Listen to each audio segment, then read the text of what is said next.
I want you to stand right next to Randy.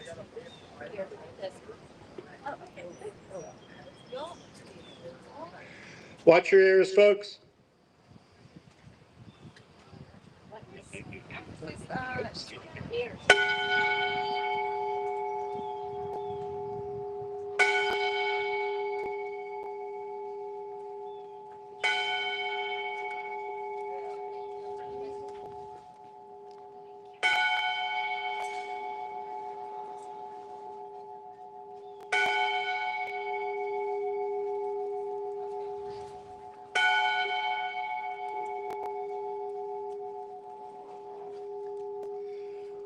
Never ask for whom the bell tolls, it tolls for all of us. And today we're tolling this Delaware bell in celebration of the end of executions in Delaware. Yeah! Woo! Last year, the state of Delaware scrubbed all language allowing for executions from its state statute. And today, later, if it happens, the state of Delaware's Senate will affirm what its House of Representatives did last week and pass a bill that is the first step to constitutionally abolish Delaware's death penalty and make it prohibited to have executions in the state of Delaware. Been working on that for 15 years. And then they got to do it again in the next session, because that's the process to amend the Constitution in Delaware, is to pass a bill and then pass it again, and then you've amended the state constitution. So in recognition of that and in honor of that, we're going to be tolling and ringing this bell, which was outside the prison in Smyrna for about 16 of the executions in Delaware under the current law, under the law that's just been thrown out and erased. And now, because they no longer have a need for it, the Delaware citizens opposed to the death penalty called death penalty action and said, come and get this bell and take it and toll it around the country to ring out the death penalty. So we're all going to get a chance to toll this bell today, towards the end of this program. My name is Abe Bonowitz. I'm the Executive Director of Death Penalty Action, one of the coordinators here of the Abolitionist Action Committee's 32nd annual fast and vigil to abolish the death penalty. 32 years we've been doing this. It started in 1970, well, it started in, what was it, 1993, thank you. When Rick Halpern and Bill Pelkey, Mary Annie Yeager, and Kathy Ford gathered on the plaza up there and said, we're going to mark these anniversaries. June 29, 1972, the U.S. Supreme Court struck down all death penalty laws in the Furman versus Georgia decision. And then all the states that wanted to have a death penalty had to write new laws. Florida held a special session of its state legislature in November of '72 just to write a new death penalty law. New laws were written across the country, and the cases that got to the point of upholding them arrived in 1976, and the U.S. Supreme Court allowed the resumption of executions. July 2nd, 1976, the anniversary of the Gregg decision. So every year between June 29th and July 2nd, we are here to call for an end to executions and to abolish the death penalty. 32 years we've been doing this, and we're going to continue. Now, if you look behind me and you see the U.S. Supreme Court, it's masked. It's hiding. Behind that mask, they continue to ignore injustice, ignore violations of the U.S. Constitution. There is something called procedural bar, which has been allowed to prevent numerous prisoners who've been executed in the last few years from raising their issues in a court of law. They don't even want to talk about it. They won't give people the space in court to raise their issues. All of the problems that existed 53 years ago when they struck down the death penalty, that it's arbitrary and capricious and random, unfairly applied, targets the poor, racist, much more costly, kills the innocent, teaches violence. All of these things still exist and even more. So today we're here on the sidewalk in front of the U.S. Supreme Court. We're starving for justice. Many of us are fasting.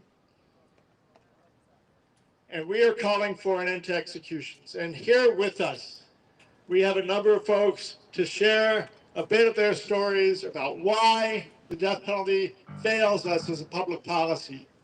So I want to invite, who wants to go first today? Randy, you ready? Come on up here. Randy is holding his Doge, the death penalty sign. You bring that up and hold it with you. Because whatever you think about Doge, the Department of Government Efficiency, we've said this for over a year since they started talking about this. There is no more inefficient government program than the death penalty. And here to tell us a little bit about it is Randy Gardner from Utah. Thank you. Thank you, Abe. Thank you, everybody, for coming out today and for the 4 days for the fast and vigil. It's pretty awesome to see everyone out. We actually have another group next to us that's being proactive against it. But anyway, my name's Randy Gardner. I'm from Salt Lake City, Utah. My little brother, up until the last 6 months, was the last person executed by firing squad in the United States. So I got involved 15 years ago. I didn't even know there was an anti-death penalty group, but I did get involved, and I called up Bill Pelkey out of anybody. I Googled it, anti-death penalty. His name came up, his organization. I actually called him on the phone. He answered it. I may have called Abe. I can't even remember how that was. But anyway, it was about a month after my brother was executed, and he immediately said, Randy, why don't you go to Texas? They're having an event in Texas. I won't be there. And I was, at that point, paranoid and didn't trust nobody. They just executed my brother. But so I flew to Texas, and I met 4 exonerees in Texas. And it's like, no one's exonerated from death row. They're guilty. They have to be, you know. My brother was guilty. He went through the process, 25-year process, by the way. But anyway, it opened up my eyes. I was a member of the Journey of Hope from Violence to Healing. I was on the board for 8 years. I resigned about 6 years ago. Still do anti-death penalty stuff. I just don't, it's not my life. I can't, it was the post-traumatic stress I was getting from the whole thing was way too much. But if I don't do something here and there, it's worse, and I feel a bit worse. So I'm really glad to be involved with this group and all you people. And again, thanks for coming out, and let's do this. Thank you. Thank you.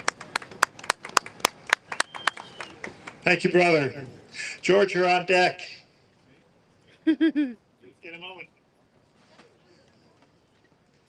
Is Gavrila here? We need to pick somebody to speak for Amnesty International. Where's Juan Melendez? Ladies and gentlemen, one of the leading organizations in our movement is present always at this event with us, and that is, you're right over here, brother. Witness to Innocence, the organization led by and for and of people who have been wrongly convicted and sent to death row, exonerated death row prisoners from Florida, now living in New Mexico, which we abolished the death penalty in New Mexico in 2009, is Juan Melendez. Welcome. Thank you, thank you. Good half day. My name is Juan Roberto Melendez. I spent 17 years, 8 months, and 1 day in Florida death row for a crime I did not commit. I thought it was going to be over when I got out of there, but it's not. Every time I wake up, it's the death penalty in my head. Every time I wake up, it's executions. So we got to stop it. And it's all about education.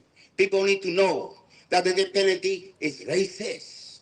People need to know that the death penalty costs too much. People need to know that the death penalty is capricious, arbitrated. People need to know the best thing that we all should know. It kills innocent people. Like I said before, I'm a prime example. But I'm not the only one that suffer. My family suffered too.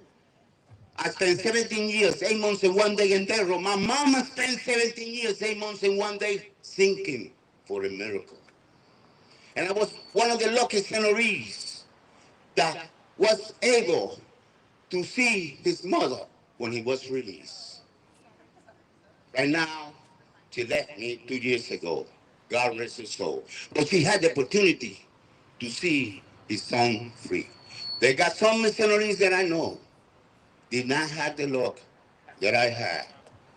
The loved ones died when they was inside. That's very, very painful. So I encourage all of you and anybody that listens to me, please enjoy our movement and let's get rid of the death penalty and all create collaborative damage. God bless you. I love you all. Thank you, Johnny. Somebody want to give George a hand over here, please? Yes, I meant applause, but he could also use a hand standing up. Folks, one of the things that happens to us often when we are doing this work, when we're outstanding and saying why, and talking about why the death penalty is wrong, is people challenge us and they say, well, you'd feel different if it happened to you. And I take my response as a lesson from this man, and George White, because he says, I affirm that, and then let me talk to you about it. So here to talk to us about it is George White, Journey of Hope from Violence to Healing. Good morning. Morning. I'm going to give a shorter version than I did last night. My name is George White, and I presently call Northern Virginia my home. On February 27th, 1985, I was living my little piece of the American dream in Enterprise, Alabama. I had a wife, Charlene. I called her Char. We had 2 small children. Our son Tom was 12 and daughter Christy was 5. We had 2 houses, 2 cars, 2 dogs. If you can be a yuppie in Southeast Alabama, I guess I was. Shore and I had planned on going out that evening. The kids were going to spend the night with their grandmother. And the phone rang, and I picked it up, and there was a man on the other end, asked if I was Mr. White with Townsend Building Supply. I said I was, and he said it had kind of an emergency situation. He needed a circuit breaker. One that was hooked up to his freezer had gone out. And I kind of mumbled underneath my breath, but I told him, I'll meet you out there in 15 or 20 minutes. And when I hung up the phone, I told Char, and she said, well, why don't I go with you? Because maybe then you won't get caught up too long. So she did. We got out to the store. There wasn't anybody there yet. We went on inside. And after about 5 minutes, there was a knock at the door. And I went to that door expecting a grateful customer. Instead, I was confronted by a man with a gun. I told Char to stand easy, we'll cooperate. I opened the safe, I gave him what was there. I gave him my wallet, Char gave him her purse. And then he told us to go out there, and he pointed out to the showroom where the cash registers were. Of course, I knew there wasn't money in the registers, but he had the gun.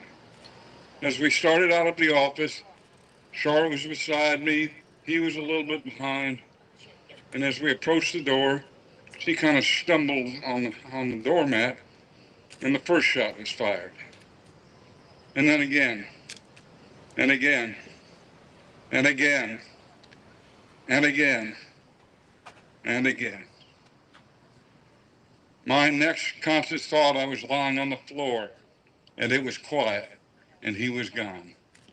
I'd been struck 3 times in the arm, the leg, and here in the abdomen area. As I struggled to get to my feet, I saw my wife lying face down in a pool of blood. I got to the phone, I called for help, and then Char coughed, and I went to her. When I lifted her head and turned it, I saw her face. And I stared into the insanity and horror of murder. It was for me the confirmation that sometimes in life it makes absolutely no sense. Shar died. Obviously, I lived. But for my kids and I and family, it was just the beginning of the nightmare. 16 months later, I was indicted, arrested, and charged with the capital murder of my wife. I couldn't believe it. I mean, I recognized it was happening, but I could not get a grasp around it. 14 months later, we went to trial. I had a country lawyer by the name of Paul Young that stuck by me and represented me. And following a 2-week trial, I was convicted. However, I was lucky. I didn't get a death sentence. I got a life sentence, which was another way of dying day by day, in my estimation. But I went to prison for 2 years, 103 days, and then a unanimous decision by the Alabama Court of Criminal Appeals, my conviction was overturned. It took another 3 years until Paul uncovered the evidence and we presented it to the trial court, and the charge against me was forevermore dismissed. More than 7 years of my hell here on earth. That's the short version, folks. But I came to this movement somewhat unwillingly. But then I met Bill Pelkey and Abe Bonowitz and so many others, and I found my calling. Anywhere I can go, and I'm old and feeble now, but if I can get there, I go. And I receive an uplift from all the people here. Now,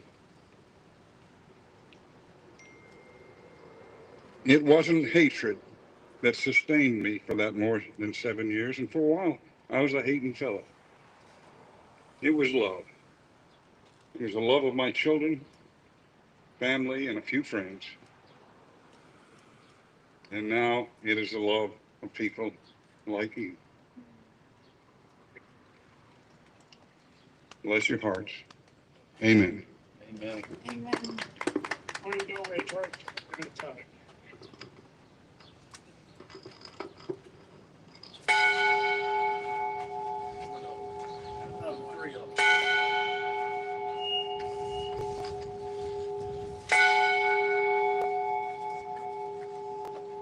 Thank you, brother.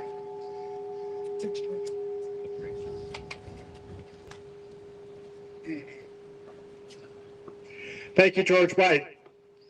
Here with us from Amnesty International, Gabriela Wells. Well, I guess Kathleen Lucas. We've got a whole bunch of people from Amnesty International here today, and we're grateful for that as well. Everybody come up. If you're actually an Amnesty representative that is here because Amnesty brought you here especially, come on up. It's a good thing we're not all here. There's 10 million of us worldwide, and I bring you greetings and gratitude from all of my fellow Amnesty members. We believe that the death penalty is the ultimate violation of human rights, and we stand against it in all cases. For me personally, I've always been opposed to the death penalty, but I had an experience that made it become the purpose for my life. I live in Pennsylvania, and I was doing my job, and a friend of mine came to visit and asked if he could use my copy machine. He was on his way to Philadelphia, and I had a big beast of a copy machine. So I said, sure, Andy, you can use the machine. He came in, he was making copies, and he introduced me to a friend. He goes, oh, Kathleen, this is Ray. I was like, hi, nice to meet you. And I looked up, and I said, you're Ray Crone. And Ray Crone was the 100th person to be exonerated after being sentenced to death in the United States. And Ray and I had a lot in common. We're the same age. We both lived in York County. And I realized at that moment, if it can happen to him, it can happen to anybody. And so since then, because I looked into his eyes, this is what I do. I do what I can all over the country, and I focus on Pennsylvania. We are about to abolish. Yay, Pennsylvania. So from Amnesty, thanks for being here.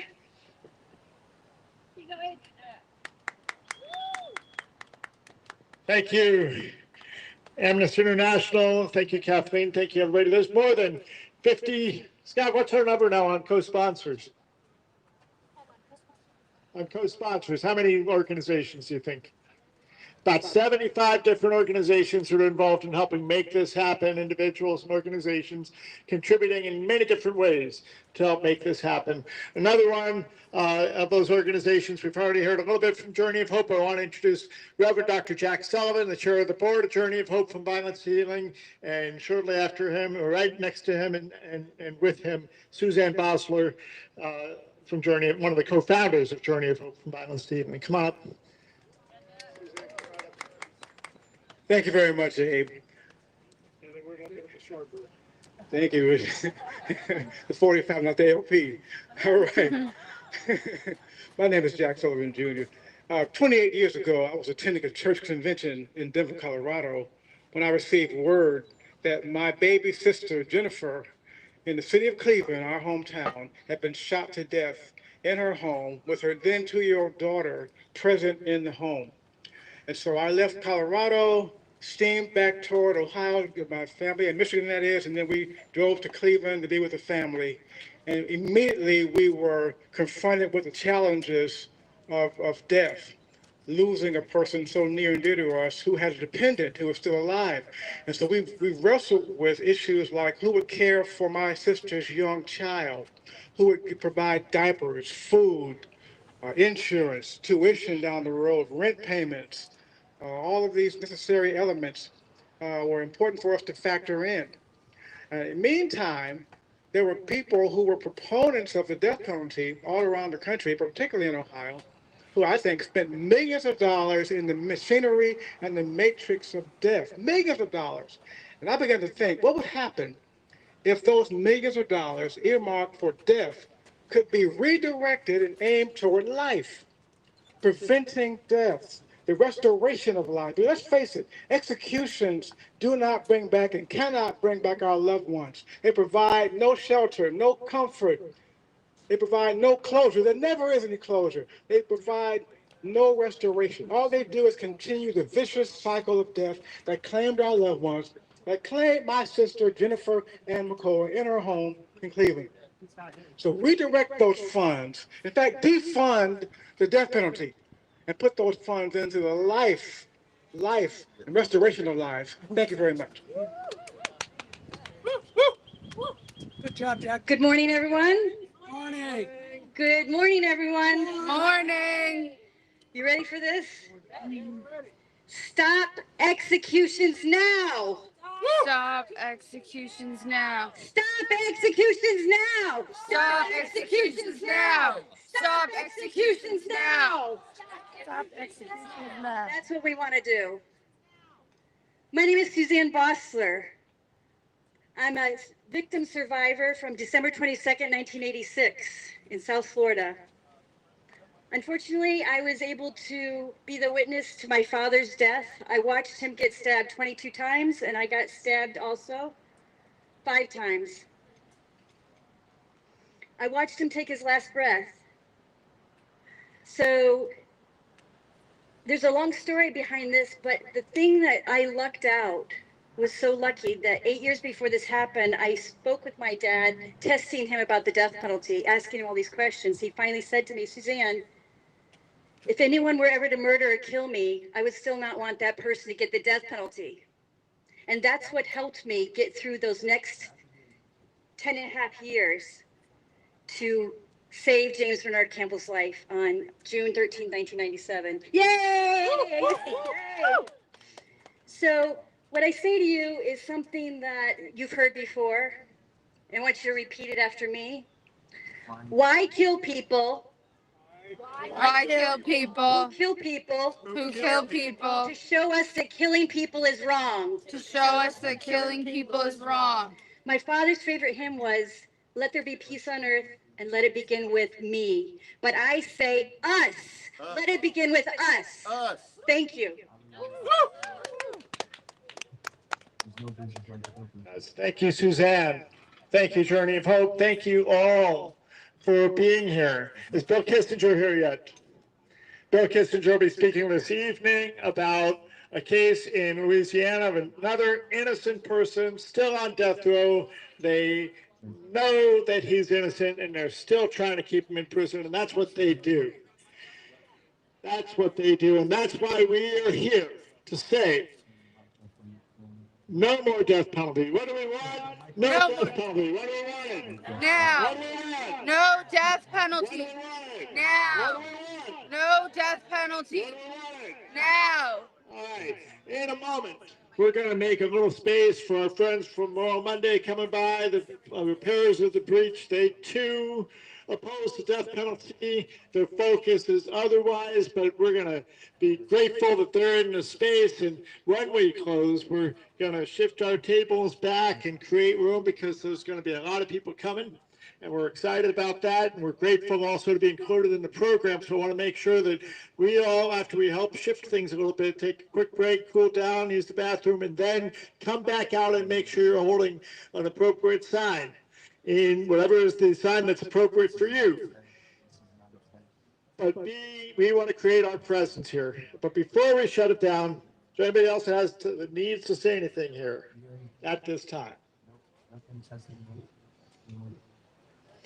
Okay, then. We have a moment of opportunity for each of us to come forward and help ring out Delaware's death penalty, which today we're going to have that. We're hoping that that vote will happen. You never know until it happens. It might not be until just before midnight. We're going to keep track on that. Those of you who are walking by and hearing our speech and watching online, we're going to be back at 6 p.m. If it is inclement weather or a threat thereof, we'll be inside that building right over there. Hopefully, we'll be out here. However, the forecast suggests we'll be in there. This bell has been rung, tolled, I should say. There's a toll. We're going to ring it in celebration when they get that vote done. But today, right now, we're going to toll this bell, which is more of a bong, bong, bong kind of thing as opposed to ringing. And we want to keep it going as long as anybody wants to have a part of it, do it a couple of times. And what we want to do is make sure that we're tolling the bell for all of the 1,632 people that have been executed with the permission of this court, and the victims in those cases, and the law enforcement that had to clean up that mess, and the people in the courts, and the corrections officials who had to carry out those executions and are still suffering for it today. There is so much more that we need to talk about, but today we are grateful just to be able to be here and say, while we still have the right to stand and express our opinion, stop executions. Come on forward and grab this rope and tow it away. Mic level, check, testing, 1, 2, testing.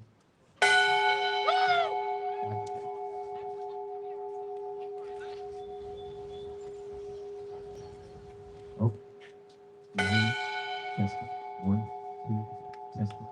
This is for Tony Apanovich, who's on Ohio's death row. 2, testing, 3, 2, on, testing, 1, 2,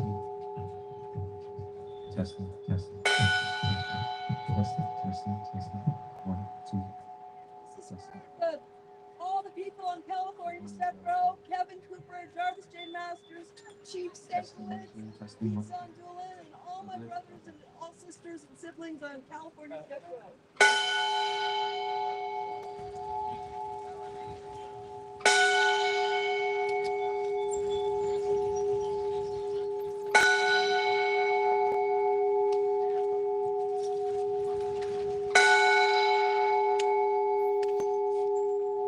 This is for our country.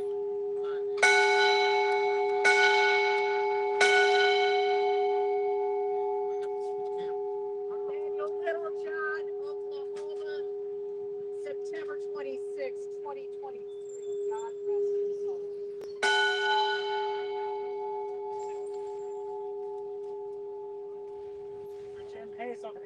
friend of mine on North Carolina's death row.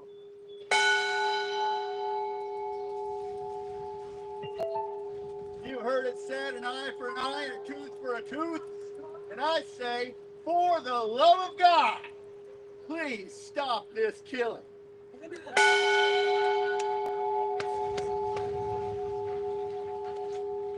my most beloved friend, Moises Mendoza, who was killed by the state of Texas on April 23rd this year.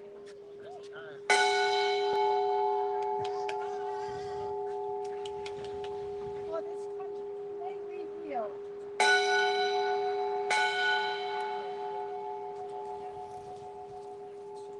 Terrell Jackson, executed by the Commonwealth of Virginia, August 18, 2011. This is for the 17 people who I have known that have been executed over the last 4.5 years. Sol Chonkapaman, Ramiro Gonzalez, Anthony Sanchez, Bill Johnson, Willie Smith, Louis Gaskin, Dustin Higgs, Richard Moore, Freddie Owens, Brad Sigmund, and more.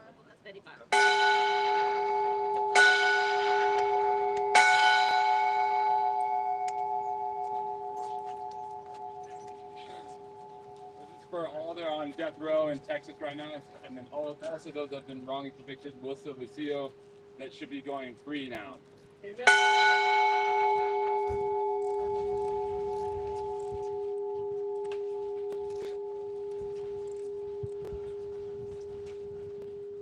Also, a man that was murdered in the state of Texas, Ivan Cantu, who had more reasonable doubt than anybody I've ever read about in the state of Texas. Didn't even look at it; they just murdered him.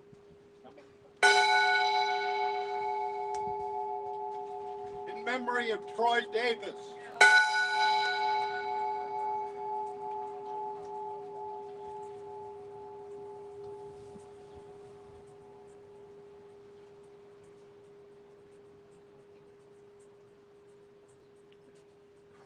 This is honor of Alaska and the 23 other states that have chosen to abolish it.